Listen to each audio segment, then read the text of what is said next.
Assalamu alaikum, grade 7. I hope you all are doing well and fine. So last जो मैंने आप लोग को वीडियो बताई थी वो थी द लिसनर्स के ऊपर, और मैंने आप लोग को इसकी वर्ड्स मीनिंग के लिए कहा था, और इसके अलावा मैंने आपको राइटर्स ऑन द नोट कहा था which was right here, and this was it. Words meaning कहा था, ऊपर लिखा हुआ है यहाँ पे. वर्ड्स मीनिंग पेज नंबर 45 के ऊपर है, और इसके साथ राइटर्स का नोट भी आपको मैंने कहा था लिखने के लिए. ठीक है, इसके अलावा मैंने एक और चीज़ आप लोग को कही थी जो मेरे ख्याल से ज़्यादा सही से एक्सप्लेन नहीं हो पाई. मैं ये चाहती थी कि यही जो वर्ड्स हैं यहाँ पे जिनकी मीनिंग्स आप लोगों ने लिखी हैं, let me take it again here. Yes, ये सारे वर्ड क्या है? Clinch, connoisseur, dinghy, disinterred, fanciful, odious, singular, sterling, trifle, umber. Okay, इन सब के वर्ड्स, ये जितने वर्ड्स हैं इन सब के आपने सेंटेंसेस भी बनाने हैं. क्या बनाने हैं? सेंटेंसेस बनाने हैं. ऑलराइट, और आप लोग इंटरनेट यूज़ कर सकते हैं सेंटेंसेस के लिए. I have no problem at all as long as आप लोग को समझ में आ रहा है कि इसका मतलब क्या है. ठीक है, उसके बाद राइटर्स के ऊपर नोट लिखा गया था which is right here. I am just giving a little detail of what has happened in the last video. Now today we will be starting with the first stanza of this video. The listeners is right here, and here we start with the first stanza of the video. Black के अंदर इस line है और उसके बाद है हमारे पास यहाँ पर मीनिंग. अच्छा, one thing I want to be very clear about this कि ये वीडियोस स्टैंडर्स में या फ्रेजेस में नहीं लिखी गई है, ये लाइन्स में लिखी गई है. टोटल लाइन्स इस पोएम की है 36. Okay, so the first line says, is there anybody there said the traveller. Is there anybody there said the traveller. The traveller asked, क्या कोई है यहाँ पे? Knocking on the moonlit door.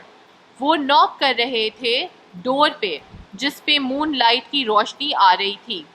And his horse in the silence champed the grass. और traveller का जो horse था वो खामोशी से घास खा रहा था. Of the forest ferny floor.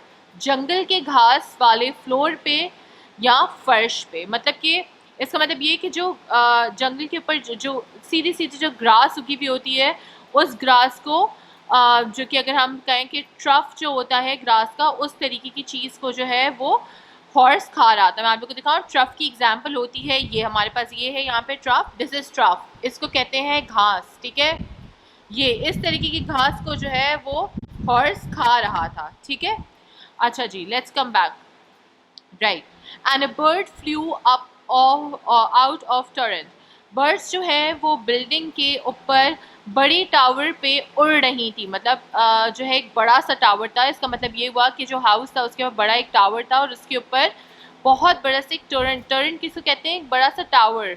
ठीक है, जो घरों के ऊपर बना होता है. अगर आप लोग वर्ड्स मीनिंग में आप लोगों ने लिखा है तो उसके अंदर ये इसका वर्ड और मीनिंग दोनों लिखा हुआ है. ठीक है, उस पर से बर्ड्स जो है वो उड़ रही थी.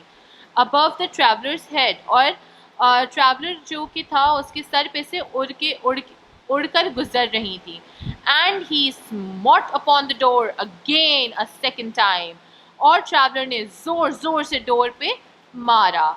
ठीक है, अब ये तो था हमारी फर्स्ट फ्यू लाइंस इस पोइट्री की. ठीक है, और इसके अंदर ये बता रहे हैं कि भाई एक ट्रैवलर है जो कि शायद कहीं से आ रहा है और किसी दरवाजे पे ज़ोर ज़ोर से खटखटा रहा है, और दरवाज़ा कोई नहीं खोल रहा.